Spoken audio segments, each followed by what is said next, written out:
Hello my dear students, welcome to dream classes. आ जाइए, जल्दी से जुड़ जाइए आज के इस क्लास में। और आज हम लोग पढ़ने वाले हैं, जैसा कि आप सभी स्टूडेंट को थंबनेल में दिख रहा होगा। तो आज का जो हमारा टॉपिक होने वाला है वो 12th के ज्योग्राफी को लेकर के है। ठीक है, तो आज के इस क्लास में आप लोग ज्वाइन करिए और जल्दी से जुड़िए आज के इस क्लास में। तो आज हम लोग इसके चैप्टर 1 को पढ़ेंगे और चैप्टर 1 में हमारे जितने भी प्रश्न आएंगे उसको आज हम लोग एकदम बेसिक से और कॉन्सेप्ट को क्लियर करते हुए चलेंगे। ठीक है, तो देखिए आपको थंबनेल में दिख रहा होगा, कितना शानदार थंबनेल दिख रहा है। और ये देखिए हमारा कंटेंट जो रेडी करा हुआ है उसमें हमने करवाया है, ये हमारा हेल्पलाइन नंबर है। यहाँ से आप हमारी टीम से जुड़कर बात कर सकते हैं और जो भी अपनी समस्या है वो हमारे सामने रख सकते हैं। ठीक है, तो चलिए, और अगर वीडियो क्लास अच्छा लगे तो ज़्यादा से ज़्यादा इसको शेयर करिएगा और अंत तक ज़रूर बने रहिएगा। ठीक है, और आज की शुरुआत हम लोग करेंगे। तो आज का जो हमारा टॉपिक का नाम है वो है, देखिए चैप्टर 1 है हमारा मानव भूगोल, प्रकृति एवं विषय क्षेत्र। ठीक है, तो चलिए, और आज का हम लोग पहला सवाल शुरू करते हैं। क्वेश्चन नंबर 1 जो हमारा है वो हमारा है कि मानव भूगोल क्रियाशील मानव और अस्थायी पृथ्वी के परिवर्तनशील संबंधों का अध्ययन है। ये किसने कहा है? ठीक है, पहले सवाल को हमने VVI करवाया है क्योंकि काफ़ी यह बेहतरीन सवाल है और ये बार बार बोर्ड एग्जाम में बनता है। ठीक है, तो बताइए इसका जवाब क्या होगा। 4 ऑप्शन आपको दिख रहा है स्क्रीन पर, रीटर, रैटजेल, कुमारी सैंपल या टेलर। ठीक है, बहुत ही अच्छा सवाल है। सवाल क्या है, फिर से एक बार रिवीजन करवा रहे कि मानव भूगोल क्रियाशील और अस्थायी पृथ्वी के परिवर्तनशील संबंधों का अध्ययन है। यह किसने वैज्ञानिक ने कहा था? ठीक है, यानी यह जो कथन था, विचारधारा था, वो किस वैज्ञानिक का था? बताइए जल्दी से उसका जवाब क्या होगा। ठीक है, चलिए, तो इसका राइट आंसर आप लोग टिक करिए। इसका राइट आंसर हो जाएगा ऑप्शन नंबर सी, कुमारी सैंपल इसका सही जवाब होगा। ठीक है, जिन बच्चों को नहीं भी मालूम है वो अच्छे से नोट कर लीजिए, और जिन बच्चों को नोट्स की ज़रूरत है हमारे व्हाट्सएप नंबर पे कांटेक्ट करिए, हमारी टीम आपकी मदद करेगी। ठीक है, और वहाँ से आपको जो है ना इसका पूरा ये मिल जाएगा। ठीक है, नोट्स का पूरा। चलिए आगे बढ़ते सवाल नंबर 2 पे। क्वेश्चन नंबर 2 कह रहा है कि जियोग्राफिया जेनरालिस के लेखक कौन है? ठीक है, क्या सवाल है, जियोग्राफिया जेनरालिस के लेखक कौन है? ऑप्शन दिख रहा है, सैंपल है, वारेनियर है, रैटजेल है और डार्विन है। ठीक है, बहुत ही अच्छा सवाल है। जियोग्राफिया जेनरलिस का लेखक कौन है, बताइए। समय थोड़ा सा रहेगा आप लोग के लिए, और इसका राइट आंसर टिक कर लीजिए। ऑप्शन नंबर बी इसका सही जवाब होगा। ठीक है, क्या होगा इसका आंसर कि जियोग्राफिया जेनरालिस के लेखक कौन है जी? तो वारेनियर है। अगला सवाल हमारा रहेगा, चलिए क्वेश्चन नंबर 3 पे आते हैं। क्वेश्चन नंबर 3 कह रहा है मानव भूगोल का जनक किसे कहा जाता है या किन्हें कहा जाता है? काफ़ी अच्छा सवाल है ये, आगे आने वाले कॉम्पिटिटिव एग्जाम में भी ये बार बार पूछा जाता है कि मानव भूगोल का जनक। ठीक है, देखिए बहुत जगह आप लोगों ने देखा होगा। ऑप्शन देखिए, पहले समझिए ऑप्शन का हमारा क्या है। स्ट्रॉबो है, और टॉलमी है, हाइकेल है, यह रेटजेल है। बताइए, पहले आप लोग बताइए, गैस करिए क्या होना चाहिए इसका राइट आंसर। मानव भूगोल का जनक। ठीक है, चलिए इसका सही जवाब होगा ऑप्शन नंबर डी। ठीक है, रेटजेल इसका सही जवाब होगा, मानव भूगोल का जनक। आगे बढ़े, चलिए देखिए 4 नंबर क्वेश्चन जो है वो काफ़ी अच्छा है और प्रीवियस ईयर क्वेश्चन दिख रहा है आपको। 2013, 15 और 18 में ये पूछा गया है कि नव निश्चयवाद के प्रवर्तक कौन है? ठीक है, सवाल क्या है, नव निश्चयवाद के प्रवर्तक कौन है? ऑप्शन दिख रहा है, रैटजेल है, टेलर है, हम्बोल्ट है या ब्लास है। बताइए इन 4 ऑप्शनों में जवाब क्या होगा। नव निश्चयवाद के प्रवर्तक, क्वेश्चन नंबर 4 पे, और इसका राइट आंसर हो जाएगा ऑप्शन नंबर बी, ठीक है, tailor is the right answer. जवाब को टिक कर लीजिए, सही से पढ़ लीजिए। नव निश्चयवाद के प्रवर्तक जो थे ना,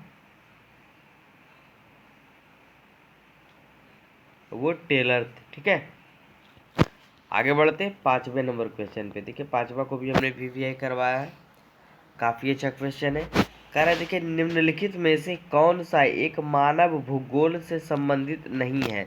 देखिए बच्चे कंफ्यूज यहीं पे होते हैं, सवाल को सही ढंग से पढ़ते नहीं है और कंफ्यूजन उनका वो हो जाता है। तो सवाल हमारा है कि निम्नलिखित में से कौन सा एक मानव भूगोल से संबंधित नहीं है।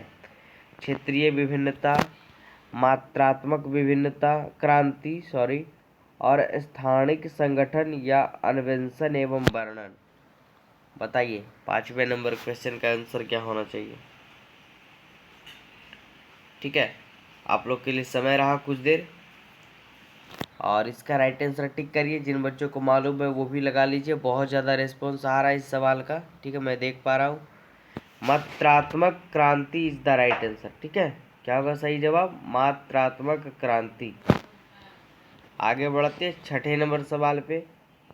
6ठा नंबर सवाल का आ रहा है कि नियतिवाद संकल्पना में किस घटक को महत्वपूर्ण माना गया है। ठीक है, नियतिवाद संकल्पना में किस घटक को महत्वपूर्ण माना गया है। प्राकृतिक घटक, मानवीय घटक, ए एवं बी दोनों, यानी प्राकृतिक एवं मानवीय दोनों, या ऑप्शन डी कहिए इनमें से कोई नहीं। बताइए क्वेश्चन नंबर 6 का राइट आंसर क्या होगा। तो चलिए इसका सही जवाब हम लोग जानते हैं। इसका राइट आंसर हो जाएगा ए एवं बी दोनों। ठीक है, क्या होगा जी, नियतिवाद संकल्पना में किस घटक को महत्वपूर्ण माना गया है। तो प्राकृतिक घटक और मानवीय घटक दोनों को महत्वपूर्ण माना गया। ए एवं बी इसका दोनों आंसर हो जाएगा। ठीक है, चलिए 7वें सवाल पे आते हैं। देखिए काफ़ी अच्छा सवाल है कि संभववाद शब्द का प्रयोग सर्वप्रथम किस फ्रांसीसी विद्वान ने किया था। 4 ऑप्शन दिख रहा है।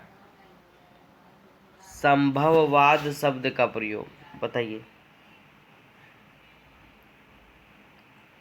देखिए ऑप्शन पढ़ रहे, विडाल डीला ब्लास, ठीक है, लूसियन फेवरे, फ्रांसिस बेकन या जीन ब्रुन्स। बताइए संभववाद शब्द का सर्वप्रथम किस फ्रांसीसी विद्वान ने प्रयोग किया था।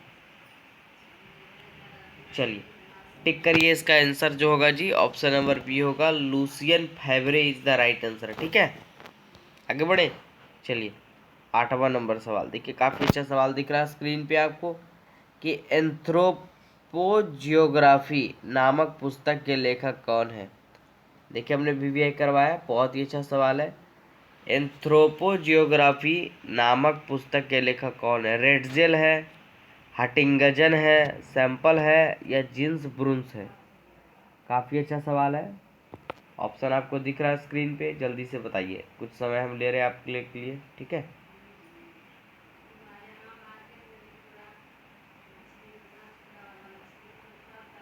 चलिए बहुत ही अच्छा। तो इसका राइट आंसर जो होगा 8वें नंबर क्वेश्चन का हो जाएगा जी ऑप्शन नंबर ए, रेटजेल इसका सही जवाब होगा। ठीक है,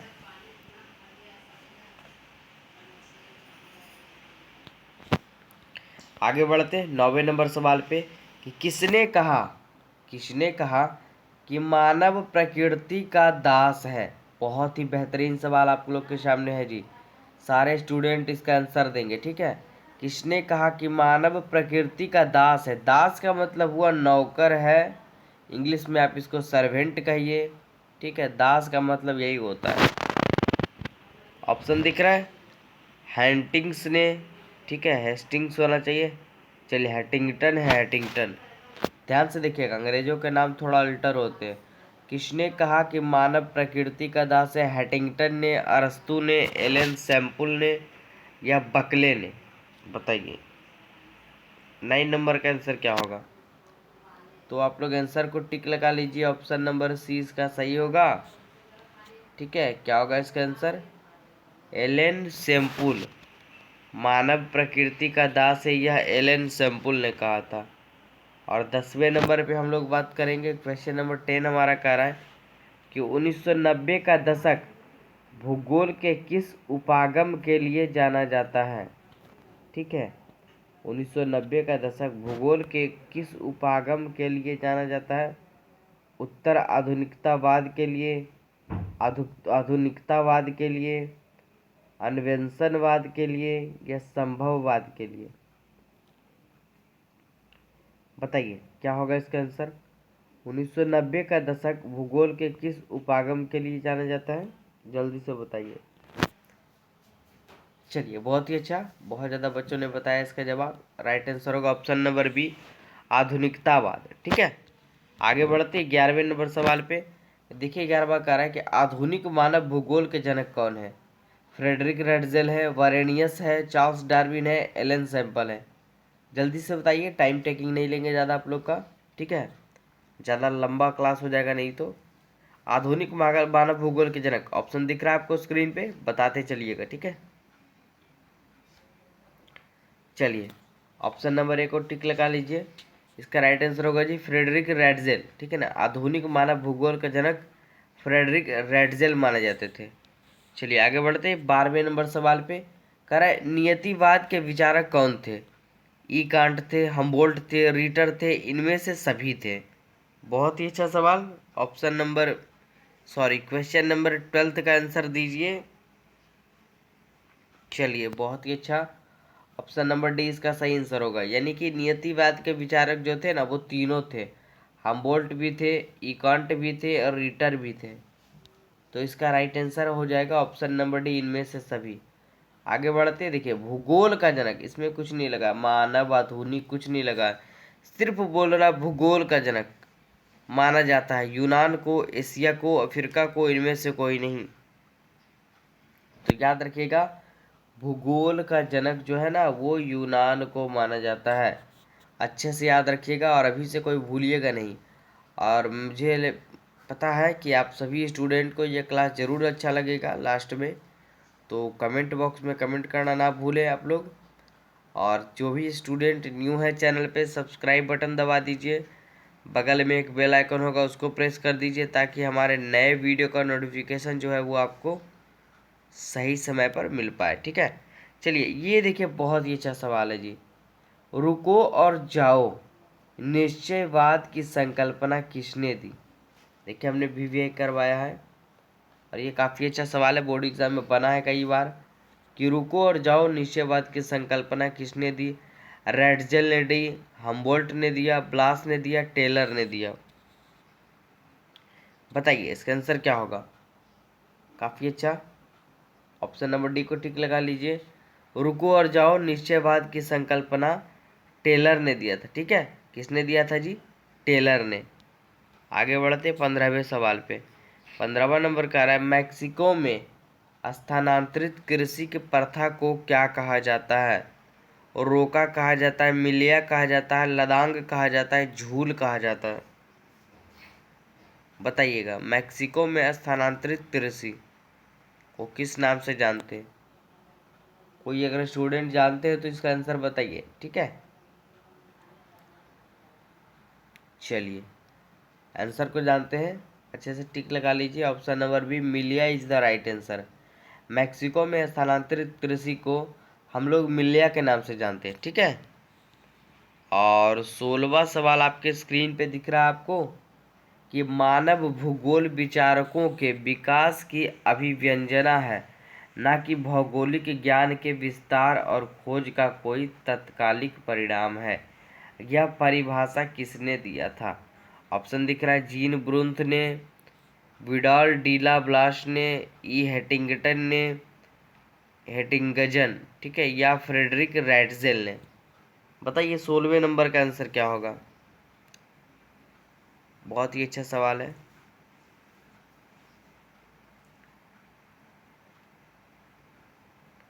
चलिए आंसर को जानते हैं, ऑप्शन नंबर बी को टिक लगा लीजिए। Vidal de la Blache is the right answer. ठीक है, कि मानव भूगोल विचारकों के विकास की अभिव्यंजना है, न कि भौगोलिक ज्ञान के विस्तार और खोज का कोई तत्कालिक परिणाम है। यह परिभाषा विडाल डीला ब्लास ने दिया था। आगे बढ़ते 17वें सवाल पे। 17वां नंबर सवाल हमारा कह रहा है कि निम्नलिखित में से कौन सा एक भौगोलिक सूचना का स्रोत नहीं है। यात्रियों के विवरण नहीं है, चंद्रमा से चट्टानी पदार्थों के नमूने नहीं है, प्राचीन मानचित्र नहीं है, या प्राचीन महाकाव्य नहीं है। बताइए 17वें नंबर सवाल का जवाब स्रोत नहीं है।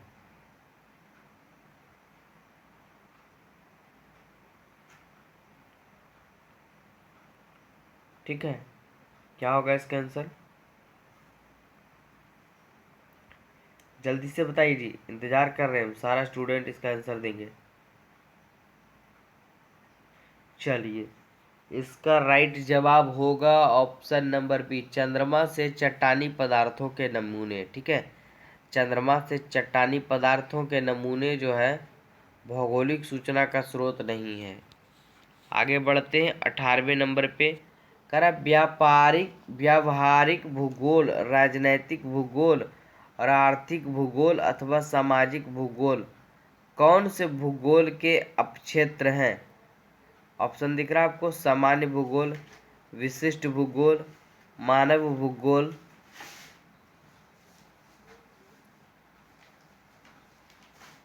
और एक और ऑप्शन दिख रहा है आपको, जीव भूगोल।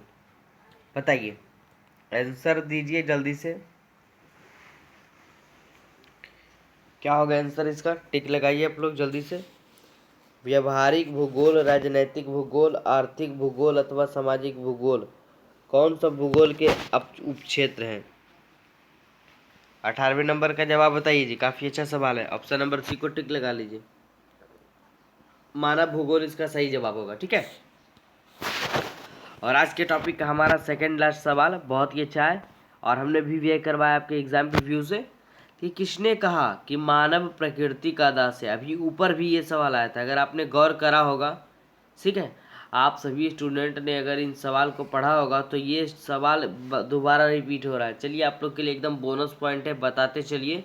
और कोई भी सवाल रिपीट हो तो उस पर गौर नहीं करना, उतना दोबारा पढ़ेंगे, क्योंकि पढ़ाई भी तो आप दोबारा करते हैं, है ना। एक सवाल को 2 बार पढ़ते हैं कि नहीं?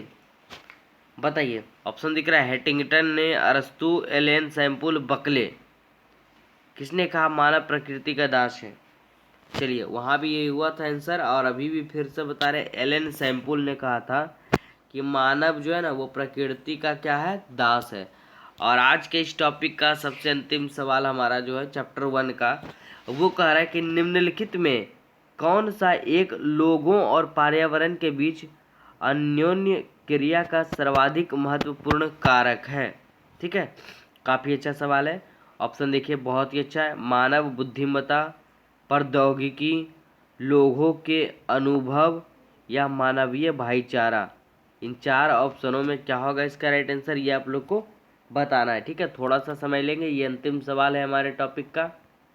तो इसी तरह के वीडियोस पाने के लिए हमारे चैनल को सपोर्ट करते रहिए। ठीक है, चलिए, इसका राइट आंसर हो जाएगा जी ऑप्शन नंबर ए, मानव बुद्धिमत्ता जो है ना वो एक लोगों और पर्यावरण के बीच अन्योन्य क्रिया सर्वाधिक महत्वपूर्ण कारक है ये। ठीक है, तो चलिए, आज के इस क्लास में इतना ही रहने देते हैं। मुझे उम्मीद है कि सभी स्टूडेंट को यह क्लास ज़रूर अच्छा लगा होगा। तो हमारे चैनल को लाइक करिए, और इसी तरह के वीडियोस पाने के लिए आप ड्राइंग क्लासेस पे बने रहिए। रेगुलर वीडियोस अपलोड करे जा रहे हैं, तो आप लोग का सपोर्ट बहुत ही ज़्यादा आवश्यक है। ठीक है, और भी लेटेस्ट वीडियो पाने के लिए जो बच्चे चैनल पे हैं न्यू, सब्सक्राइब नहीं किए हैं, वो चैनल को सब्सक्राइब कर लीजिए, बेल आइकन प्रेस कर लीजिए, ताकि हमारे आने वाले नए वीडियो का नोटिफिकेशन उनको मिल सके। तब तक के लिए मिलते हैं अगले क्लास में, तब तक के लिए ऑल द बेस्ट, बने रहिए। ठीक है।